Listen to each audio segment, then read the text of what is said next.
ஏதாவது ஒரு phone call ராங்காக வந்துச்சுன்னா தைரியமாக பேசுங்க. நீங்கள் யார், எங்கே இருக்கீங்கன்னு கேளுங்க. வேறு எதுவுமே அவங்களுக்கு வீட்டு அட்ரஸோ எதுவுமே சொல்லாதீங்க. இப்போல்லாம் அட்ரஸ்ஸு, ஃபோன் நம்பரெல்லாம் எப்படி எடுக்கிறானுன்னு கூட தெரியாது. டீவு என்றைக்கு 20 வருஷத்துக்கு முன்னாடி வாங்கின டீவு கூட அவனுக்கு கரெக்டாக சொல்லி, இத்தனை நாள் நீங்கள் டீவ் கட்டல, இந்த பைசாலாம் திருப்பி கட்டுங்கன்னு. ஆனால் அதெல்லாம் முடிஞ்சு வருஷக்கணக்காக ஆகிட்ருக்கும். ஆனால் அவனுக்கு பொய் சொல்லி உங்ககிட்ட காசு வசூலிக்க ரெடியாக. ஏன்னா நம்ம அப்போ வந்து என்ஓசி பில்லுன்னு ஒன்று வாங்குறது கிடையாது. டிவியோ ஃப்ரிட்ஜோ ஏதாவது டீவு கட்டி வாங்கினோன்னா அது அந்த கடைக்காரர் தானே வாங்குவாங்க, நம்ம வாங்கினது கிடையாது இல்லையா? அதை அவங்க ஈஸியாக யூஸ் பண்ணி, நீங்கள் என்ஓசி பில்லுன்னு ஒன்று வாங்கலை, இப்போது நீங்கள் அப்போ டிவி கட்டி முடிக்கல, வட்டியும் முதலமாக இப்போ கட்டுங்க அப்படின்னு நம்மளை பயங்காட்டுவானுங்க. நான் ஹைகோர்ட்லேருந்து கேஸ் போட்டிருக்கேன், வக்கீல் பேசுவார். இந்த வக்கீல்கிட்ட நீங்கள் இன்றைக்கி பேசி முடிவு பண்ணிவிட்டு எவ்வளோ காசு கட்டுறீங்கன்னு சொல்லுங்கள், அது இப்போமே நம்ம பேசி முடிச்சுக்கலாம், இல்லைன்னா நீங்கள் கோர்ட்டுங்க கைமா அலையணும்னு சொல்லுவானுங்க. நீங்கள் தைரியமாக நீங்கள் எங்கே இருக்கீங்க, நாங்கள் எவ்வளோ வாங்கினோம், என்ன வாங்கினோம், எவ்வளோ நாள் கட்டியிருக்காங்கன்னு வாட்ஸ்அப் ப்ரூஃப் அனுப்புங்க, உங்களுடைய வாட்ஸ்அப் அனுப்புங்க, அப்படியெல்லாம் கேளுங்க. தைரியமாக பேசுங்க. உடனே அவங்களே ஃபோனை வச்சுட்டு கம்முன்னு போயிடுவானுங்க. உண்மையான விஷயங்க. நம்மளே 1008 பிரச்சனையில் இருக்கோம். ஈஸியாக வந்து திருடுறானுங்க, இல்லைன்னா யாரையாவது கொலை பண்ணுறானுங்க, இந்த மாதிரி ஏமாத்துறானுங்க.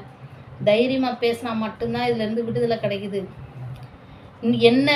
எனக்கு முடிஞ்சு நான் பதட்டில் வரேன். எனக்கு தெரிஞ்சவங்க 2 பேர் சொல்கிறாங்க, பூ வாங்குகிற இடத்துல நான் சொல்கிறேன், இப்படி பயந்து போனாங்க போலீஸ் ஸ்டேஷனுக்கு, என்ன விஷயம் அதுனே தெரியலையே அப்படின்னு. அவங்க சொல்கிறாங்க, நாங்களும் 60,000 வாங்கியிருக்கோம்னு சொல்லி எங்களுக்கு ஃபோன் பண்ணாங்க, நாங்கள் நேரில் வாங்க. ஏன்னா அவங்க கவர்மெண்ட் ஆஃபீஸில் வேலை செய்கிறாங்களா, அவங்க வீட்டில் இருக்கிறவங்க, அவங்க தெளிவாக பேசிட்டாங்க. இப்போ நம்மளுக்கு வந்து அந்தளவுக்கு என்ன ஏதுன்னு கேட்குறதுக்குள்ளேயே அவன் மிரட்டுறான். நம்மளை வார்த்தை பேசவே விட மாட்டேங்கிறான், கத்துறான், கோவமாக பேசுகிறான். அப்போ அவங்கள்ட்ட வந்து நம்ம பயந்து தான் இருக்க வேண்டி இருக்குது. அப்புறம் நம்ம ரெக்கார்டு பண்ணணும் கண்டிப்பாக அவனுக்கு பேசுகிறத. அது நேராக உங்கள் பக்கத்தில் இருக்க போலீஸ் ஸ்டேஷனுக்கு கொண்டு போய் கொடுங்க. அப்போந்தான் அவனு மறுபடியும் உங்களை வந்து அந்த மாதிரி ஃபோன் பண்ண மாட்டான், இல்லைன்னா உங்களை பயங்காட்ட தான் செய்வான். எந்த ஒரு சூழ்நிலையும் யார் ஃபோன் பண்ணாலும் ஃபோனுக்கு உங்கள் பேரை சொல்லுங்கள், நீங்கள் யாருன்னு கேட்டு வச்சுடுங்க. வீணாக எதுவும் பேசாதீங்க. அதுக்கப்புறம் வந்து அவன் உங்ககிட்ட சண்டை போடுவானுங்க, லபன்னு கத்தி சண்டை போடுவானுங்க. அது ஏன்னா அவன் உண்மையானவங்கிறத நிரூபிக்கணுங்கிறதுக்காண்டி அப்படி கத்துவான். நீங்கள் நேராக ரெக்கார்டு பண்ணி போலீஸ் ஸ்டேஷன் எடுத்து போயிடுங்க.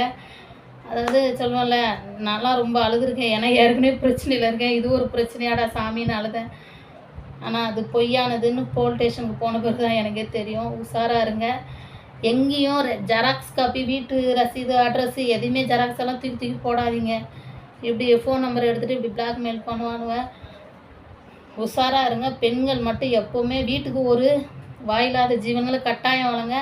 அது உங்களுக்கு பாதுகாப்பாக இருக்கும்.